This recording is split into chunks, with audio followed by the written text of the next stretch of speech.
Hello friends welcome to my YouTube channel the way प्रेस्टुकेशन। So friends এই মুহূর্তে আপনাদের জন্য একটা গুরুত্বপূর্ণ আপডেট শেয়ার করব বা ভিডিও শেয়ার করতে চলেছি। সেটা হচ্ছে রাজ্যে যদি 7th পে কমিশন চালু হয় তাহলে বেতন কত বাড়বে, অর্থাৎ একজন সরকারি কর্মচারীর বেতন পরিকাঠামো কেমন হবে সেটা আপনাদের সামনে শেয়ার করার চেষ্টা করব। যেখানে fitment factor, pay matrix, basic pay, DA, HRA, gross salary, in-hand salary কত কি পাবেন, ক্যালকুলেশন হিসেবটা সমস্ত কিছু আপনার সামনে শেয়ার করার চেষ্টা করব। তো সকলে ভিডিওটা শেষ পর্যন্ত দেখুন এবং যারা চ্যানেল নতুন ভিউয়ার্স রয়েছেন অবশ্যই বলবো চ্যানেলটি সাবস্ক্রাইব করে পাশে থাকা বেল নোটিফিকেশন অন করবেন। তো দেখুন, বিষয়টা হচ্ছে আপনারা ইতিমধ্যে জানেন যে আমাদের রাজ্যে নতুন সরকারের বদলের পর দ্বিতীয় ক্যাবিনেট বৈঠকে একটা গুরুত্বপূর্ণ সিদ্ধান্ত নেওয়া হয়েছিল। সেটা হচ্ছে 7th পে কমিশনের ব্যাপারে, অর্থাৎ 7th পে কমিশন চালু করার ব্যাপারে। এটা নিয়ে জোর জল্পনা চলছে এবং সেটা নিয়ে রাজ্য সরকার অনুমোদন দিয়েছে। তো খুব দ্রুত রাজ্যের সরকারি কর্মচারী যারা রয়েছেন তাদের কিন্তু জন্য একটা খুবই গুরুত্বপূর্ণ ভালো আপডেট যে 7th পে কমিশন খুব দ্রুত চালু হবে এবং সেখানে এক ধাক্কায় অনেক পরিমাণ যে টাকার পরিমাণ যারা চাকরি বা কর্মরত রয়েছেন তাদের কিন্তু পরিমাণটা বাড়বে। তো অনেকে আমার ভিডিও দেখেন, অনেক কর্মচারী রয়েছেন যারা সরকারি চাকরি তার দেখেন এবং ভিডিওগুলো ফলো করেন। তো অবশ্যই বলবো আপনারা ভিডিওটা দেখুন এবং যদি কোনো ভুল ত্রুটি হয়ে থাকে অবশ্যই ক্ষমা প্রার্থী তার জন্য। তো কোনো ভুল হলে অবশ্যই কমেন্ট বক্সে জানাবেন। আশা করছি আপনার সামনে যেটুকু তথ্যটা দেবো একদম অথেন্টিক এবং সঠিক তথ্য দেওয়ার চেষ্টা করব। এখানে শুধুমাত্র সাপোজ হিসাবে বা সম্ভাব্য হিসাবে সমস্ত বিষয়গুলো তুলে ধরার চেষ্টা করা হচ্ছে। তো কেউ কিন্তু ভেবে নেবেন না যে এটাই হতে পারে, এর থেকে কিছু আলাদা হবে বা কি ঘটবে সেটা কিন্তু সরকারি নোটিফিকেশন ছাড়া তো বোঝা যাবে না। শুধু একটা আনুমানিক ধারণা বা ক্যালকুলেশন কি হয়ে থাকে সেটা আপনার সামনে তুলে ধরছি। তো অবশ্যই ধৈর্য সহকারে ভিডিওটা দেখুন, একটু লেন্দি হবে, বিষয়গুলো বুঝতে পারবেন বা বোধগম্য হবে। তো চলুন শুরু করা যাক। তো দেখুন, একজন সরকারি কর্মচারী, প্রথমত আমরা একটা বিষয় জানা দরকার যে যারা এক্সপিরিয়েন্স রয়েছে বা যারা চাকরি প্রার্থী রয়েছে তাদেরও কিন্তু এটা অনেকটা গুরুত্বপূর্ণ বা কাজে লাগবে যে একজন সরকারি কর্মচারী বেতনে কি যুক্ত থাকে। তো দেখুন, এখানে অনেক কিছু বিষয়গুলো থাকে। তো বলা হচ্ছে একজন সরকারি কর্মচারীর মাসিক বেতনে সাধারণত কয়েকটি প্রধান অংশ থাকে। এগুলো মিলিয়ে কিন্তু গ্রস স্যালারি তৈরি হয়। তারপর কিছু ডিডাকশন কেটে নেট স্যালারি কিন্তু হাতে আসে। তো বেতনের মধ্যে কি থাকে, প্রথম যেটা থাকে সেটা হচ্ছে বেসিক পে, অর্থাৎ এটাই হচ্ছে মূল বেতন। দেখবেন অনেক সময় নোটিফিকেশন লেখা থাকে, তো এটা হচ্ছে মূল বেতন। সব অ্যালাউয়েন্স এবং ইনক্রিমেন্ট সাধারণত বেসিক পের উপর কিন্তু নির্ভর করে। অর্থাৎ যদি একটা উদাহরণ হিসেবে দেখা যায় তাহলে গ্রস স্যালারি সমান কী হয় না, আপনার যে বেসিক পে বা মূল বেতন এবং সাথে সাথে যে অ্যালাউন্সগুলো দেওয়া হয়, অর্থাৎ ডিএ, এইচআরএ বা এমএ, মেডিকেল যে অ্যালাউন্স, সমস্ত অ্যালাউন্সগুলো মিলে, রিক্স অ্যালাউন্স, টিএ এইসব মিলে কিন্তু আপনার গ্রস স্যালারিটা হয়ে থাকে। তো এটাগুলো প্রথমত বেসিক পে বেতনের মধ্যে যেটা থাকছে। তারপর যেটা থাকছে সেটা হচ্ছে ডায়ারনেস অ্যালাউন্স, অর্থাৎ যেটা ডিএ বলা হয়। তো ডিএ কি না, মূল্যবৃদ্ধির জন্য সরকার যে অতিরিক্ত টাকা দেয় এটি বেসিক পের নির্দিষ্ট শতাংশ হিসেবে দেওয়া হয়ে থাকে। অর্থাৎ আপনার যে বেসিক পে থাকবে, ধরুন একটা বেসিক পে আমি এখানে দিয়েছি উদাহরণ হিসেবে, যে যদি একজনের বেসিক পে 30,000 হয় হিসেবের জন্য সুবিধা মতো, এবং ডিএ যদি বর্তমান যেহেতু 18% রয়েছে রাজ্যের সেই হিসাবে ধরেছি, তাহলে 18% যদি ডিএ হয় তাহলে 30,000 ইন্টু 18/100 করলে 5400 টাকা হচ্ছে কত একজন কর্মচারীর বেসিক পে হিসেবে এই ডিএটা। অর্থাৎ ডিএ পাচ্ছে কত, 5400 টাকা। এটা একটা গেল। 3 নম্বর যেটা হচ্ছে সেটা হচ্ছে হাউস রেন্ট অ্যালাউন্স বা এইচআরএ যেটা ধরা হয়। অর্থাৎ বাড়ি ভাড়ার জন্য একটা অ্যালাউন্স দেওয়া হয়। শহরভেদে কিন্তু শতাংশ আলাদা হয়ে থাকে। সাধারণত একটা গ্রামীণ জায়গাতের মধ্যে থাকে এবং একটা কি থাকে না, একটা হচ্ছে বেশি যেটা মেট্রো সিটি, একটা ছোট্ট শহর বা কম জায়গার মধ্যে। তো এই দুটো থাকে এইচআরের মধ্যে তফাতে। তারপর আসছে মেডিকেল অ্যালাউন্স অর্থাৎ এমএ, যেটা চিকিৎসা খরচের জন্য একটা দেওয়া হয়। তারপর আসছে ট্রাভেল অ্যালাউন্স অর্থাৎ টিএ, যেটা অফিস যাতায়াত বা সরকারি কাজে যাতায়াতের জন্য যে পয়সাটা দেওয়া হয়ে থাকে সরকার তরফ থেকে সেটা। তারপরে থাকছে কিছু স্পেশাল অ্যালাউন্স বা আদার অ্যালাউন্স, এটা সাধারণত বিভিন্ন যে ফোর্স, আর্মি বা পুলিশ এই সমস্ত ডিপার্টমেন্টে সাধারণত দেওয়া থাকে। ডিপার্টমেন্ট বা পোস্ট অনুযায়ী এটা কিন্তু আলাদা হয়। যেমন রিক্স অ্যালাউন্স রয়েছে, একাডেমিক অ্যালাউন্স রয়েছে, ইউনিফর্ম অ্যালাউন্স রয়েছে, হার্ড এরিয়া অ্যালাউন্স রয়েছে। এগুলোও কিন্তু মিলে সমস্তটাই কিন্তু বেতনটা তৈরি হয়।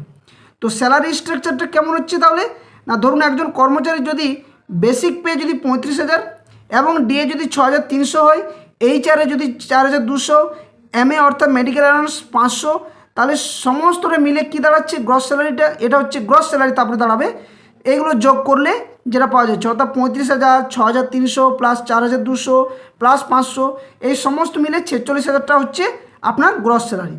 তারপর এটাকে পিএফ ট্যাক্স ইত্যাদি কেটে নেট স্যালারি আপনি হাতে পান। তো প্রথমত আপনাদের সামনে একটু বেসিক বিষয়টা তুলে ধরার চেষ্টা করছি, হয়তো ভিডিওটা লেন্দি হবে কিন্তু বিষয়টা বুঝতে পারবেন। এরপর যেটা নিয়ে একদম চর্চিত বিষয়, যেটা না বললেই নয় এবং যেটা 7th পে কমিশনে অবশ্যই এটা গুরুত্বপূর্ণ ভূমিকা পালন করতে পারে, সেটা হচ্ছে ফিটমেন্ট ফ্যাক্টর।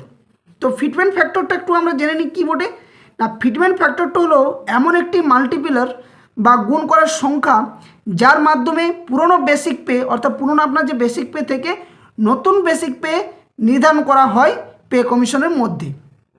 সহজ ভাষায় বলতে গেলে কী বলা যায় না, বেসিক পে যেটা থাকছে সেটা ইনটু ফিটমেন্ট ফ্যাক্টর, সেটাই হচ্ছে আপনার নতুন বেসিক পে হিসেবে দাঁড়াচ্ছে। তাহলে উদাহরণ হিসেবে যদি বলি তাহলে কেমন হচ্ছে না, যদি কারো বেসিক পে 18,000 হয় এবং ফিটমেন্ট ফ্যাক্টর আমি ধরছি 2.57, তাহলে তার টোটাল যে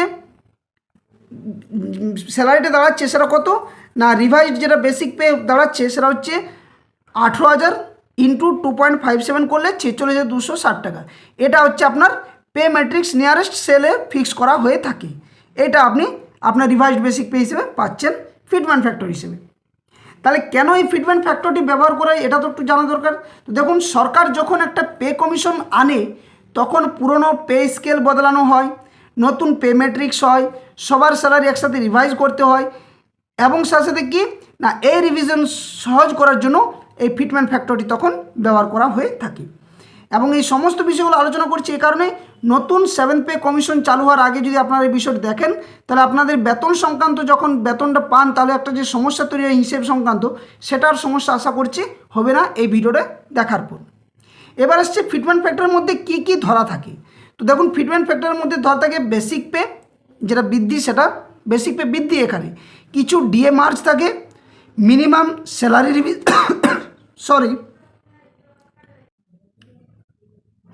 মিনিমাম স্যালারি রিভিশন এবং পে রেসুলেশনস থাকে। এই বিষয়গুলো কিন্তু আপনার ফিটমেন্ট ফ্যাক্টরের মধ্যে থেকে থাকে। এবার আসছে যে বিষয়টা সেটা হচ্ছে, উদাহরণ হিসেবে যদি আপনাদের 7th সেন্ট্রাল পে কমিশনের ধরি তাহলে দেখুন fitment factor 2.57, minimum basic pay যেটা পুরনো 7,000, নতুন যদি 18,000, তাহলে হিসেব মতো 7,000-এর ফিটমেন্ট ফ্যাক্টর দেখুন এটাই দাঁড়াবে যেহেতু ফিটমেন্ট ফ্যাক্টর কী বললাম যে পুরনো হিসেবে হয়ে থাকে, তাহলে 7,000 ইন্টু 2.57 করলে 18,000 দাঁড়াচ্ছে, যেটা আপনার নতুন বেসিক পেটা হয়ে যাচ্ছে। এবার এই যে এতক্ষণ থেকে ফিটমেন্ট ফ্যাক্টরটা আলোচনা করলাম তার সাথে একটা গুরুত্বপূর্ণ বিষয় সেটা হচ্ছে পে ম্যাট্রিক্স। এই পে ম্যাট্রিক্সটা কী জিনিস?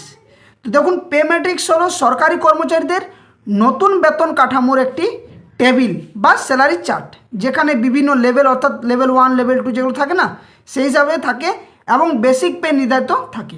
তো এটি 7th পে কমিশন থেকে বেশি জনপ্রিয় চালু হয়েছে, কারণ আগে গ্রেড পে সিস্টেম ছিল, এখন পে ম্যাট্রিক্স সিস্টেম ব্যবহার হয়ে থাকে।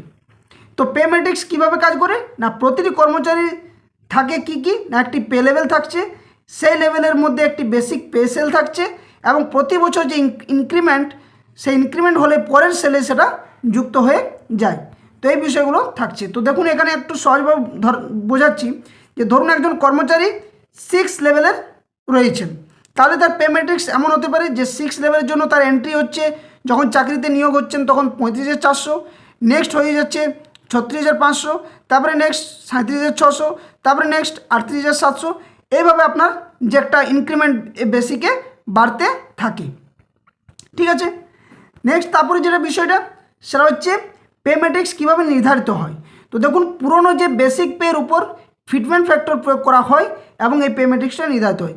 ধরুন 25,000 কারো রয়েছে বেসিক পে, এখানে 2.57 যদি ফিটমেন্ট ফ্যাক্টরটা হচ্ছে তাহলে 64,250, এরপর কিন্তু পে ম্যাট্রিক্সের নিয়ারেস্ট হায়ার সেল হিসেবে স্যালারি ফিক্স কিন্তু করা হয়ে থাকে। এটা হচ্ছে যে পে ম্যাট্রিক্সের হিসেবে বিষয়টি তুলে ধরলাম। এবার আসছে একজন সরকারি কর্মচারী যখন 7th পে কমিশন অনুযায়ী বেতন কত হবে এবং সেটা কিসের উপর নির্ভর করবে, অর্থাৎ আগামী দিনে যখন পশ্চিমবঙ্গে যে সমস্ত কর্মচারী রয়েছেন চাকরিরত, তো আপনাদের ক্ষেত্রে কিভাবে এটা নির্ভর করছে কোন কোন বিষয়ের উপর। দেখুন, একটা হচ্ছে বর্তমান যে আপনাদের বেসিক পে রয়েছে সেটা, তারপর হচ্ছে পে লেভেল, তারপরে আপনি কী ধরনের চাকরির ধরন সেটা হিসেবে আসছে, তারপরে সেখানে যুক্ত হচ্ছে ডিএ, এইচআরএ, টিএ এবং এই ফিটমেন্ট ফ্যাক্টর। তো এইগুলোর উপর নির্ভর কিন্তু করছে সমস্ত বিষয়টা। তাহলে ফর্মুলাটা যদি বলা হয় তাহলে কী দাঁড়াচ্ছে এইভাবে, যে নিউ বেসিক পে সমান কী দাঁড়াবে তখন আপনাদের ওল্ড বেসিক পে সাথে ফিটমেন্ট ফ্যাক্টর, যেটা আমি আগেও একবার বললাম। এবার আসছে তাহলে কি না, উদাহরণস্বরূপ একটা আপনার সামনে তুলে ধরছি। 7 পে কমিশন হিসেবে যদি আমি ধরুন কারো বেসিক পে 30,000 থাকলো, ফিটমেন্ট ফ্যাক্টর হচ্ছে 7 পে হিসেবে 2.57 ধরে নিলাম।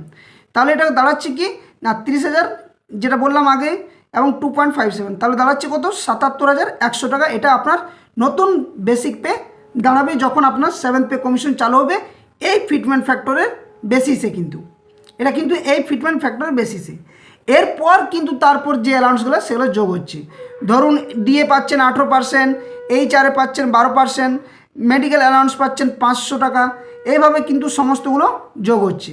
তাহলে ডিএটা কীভাবে হিসাব হবে, ডিএটা তখন আপনার হিসাব হচ্ছে এইভাবে, অর্থাৎ আপনার যে ওই যে বললাম 77,100 ফিটমেন্ট ফ্যাক্টর 30,000 উপরে নতুন যে বেসিক পে থেকে হয়ে যাচ্ছে হিসাবটা ইন্টু 2.57 যখন করছেন আপনি তখন 77,100, তারপর আপনি যখন 12% ডিএ পাচ্ছেন তখন কত হচ্ছে 77,100 ইন্টু 18/100% সমান 13,878। এটা হচ্ছে আপনার ডিএ, যেটা প্রথমেই আমি ভিডিওর প্রথমেই যেটা দেখিয়েছিলাম।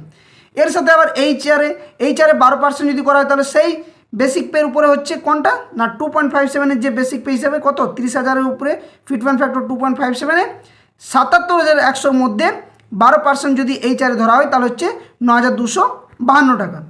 এটা গেল। এবার আসছে কি তারপরে 9,252 দেখালাম, তারপরে আসছে এস্টিমেটেড গ্রস স্যালারি, অর্থাৎ এইবারে হচ্ছে আপনার সমস্তগুলো যোগ হয়ে আপনি কত কি পাচ্ছেন। তো দেখুন প্রথমে যে বিষয়টা সেটা হচ্ছে 30,000-এর উপরে আপনার যখন ফিটমেন্ট ফ্যাক্টর 7 পে কমিশনের 2.57 ধরলাম 57, তাহলে আপনার হচ্ছে কত 77,100 টাকা। ঠিক আছে, এইখানে হবে 77,100 টাকা, এখানে দেওয়া রয়েছে। তারপরে আপনার কত 18% হিসেবে আপনি দিয়ে ধরলাম, সেখানে 13,878। 12% হিসেবে আমি কি ধরলাম 12% হিসেবে ধরলাম এইচআরে, এটা হলো আপনার 9,252 এবং মেডিকেল অ্যালাউন্স রয়েছে 500, অর্থাৎ টোটাল তখন আপনার বেতনটা যে দাঁড়াবে গ্রস স্যালারিটা সেটা হচ্ছে 1,07,30 টাকা। এটা হচ্ছে আপনার বেসিক পে। এটা কোনো কর্মচারীর নির্দিষ্ট নয়, এটা আমি এই হিসেব মতো আপনার সামনে তুলে দিলাম। এখানে তারপরে কি থাকছে না, তারপর এখান থেকে এনপিএস বা PF, professional tax, income tax এই সমস্ত কেটে আপনি হাতে একটা নেট স্যালারি পাবেন। এই যে 3টে বিষয় রয়েছে এগুলো থেকে যতটা কাটবে, ধরুন 10,000 কাটলো, তাহলে হয়তো আপনি 90,000 কাছাকাছি আপনার টোটাল যে 7 পে হিসেবে আপনি স্যালারিটা ইন হ্যান্ড আপনার হাতে পাচ্ছেন। তো এটা হচ্ছে ওয়েস্ট বেঙ্গল গভর্নমেন্টের ক্ষেত্রে এই সমস্ত বিষয়গুলো যদি কাজ হয় বা চালু হয় বা 7 পে কমিশনের 2.57 ফ্যাক্টর যদি ফিটমেন্ট ফ্যাক্টর রাখে তাহলে, এবং 18% যে ডিএ সেটাও যদি বৃদ্ধি করা হয়, বা এইচআরের যে বিষয়টা যেটা নিয়ে এর আগেও ডিএ মামলাতে বিষয়টা উঠেছিল যেখানে ফিটমেন্ট ফ্যাক্টর এইচআরের বিষয়টা ডিএর ব্যাপারগুলো, তো এগুলো যদি সমস্ত কিছু ঠিক থাকে এবং সরকার যদি 7 পে কমিশন চালু করে তাহলে আপনাদের এই গ্রস স্যালারি এইভাবে হিসাব হবে এবং ইনহ্যান্ড স্যালারি আপনারা এই টাকাটি পাবেন। তো এটা ছিল সম্পূর্ণ যে আপনাদের ক্যালকুলেশন হিসেব পদ্ধতি, সেটা দেখালাম কিভাবে আসছে। একটা কর্মচারী যখন কাজে যুক্ত হয় অর্থাৎ সরকারি কাজে যুক্ত হয় সেখানে তার বেতন পরিকাঠামো কীভাবে হচ্ছে, কি কি থাকে তার মধ্যে, house allowance, house rent allowance বা ডার্নেস অ্যালাউন্স, এই সমস্ত বিষয়গুলো, বেসিক পে কী কী থাকছে বা কমিশন হিসেবে বিভিন্ন পে কমিশন হিসেবে কত কি থাকতে পারে, ফিটমেন্ট ফ্যাক্টর কি, পে ম্যাট্রিক্স কি, এই হিসেবগুলো কিন্তু আপনাদের জানা একটু জরুরি।